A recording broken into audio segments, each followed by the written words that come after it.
So, how is heaven described in the Bible? Well, according to the Bible, heaven is the ultimate dwelling place of God, described as a realm of perfection, peace, joy, and eternal life, entirely free from pain, sorrow, death, and sin. It is depicted symbolically as a holy city, a New Jerusalem, featuring streets of gold, gates of pearl, and no need for sun or moon because it is illuminated by God's glory.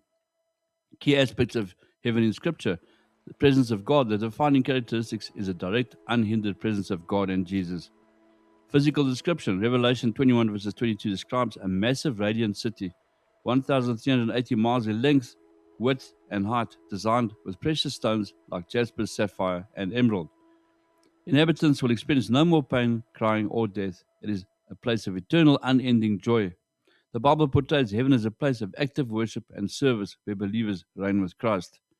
Heaven is often associated with a new heaven and a new earth, representing a fully restored, perfect creation. The Bible indicates that the splendor of heaven surpasses human imagination and understanding.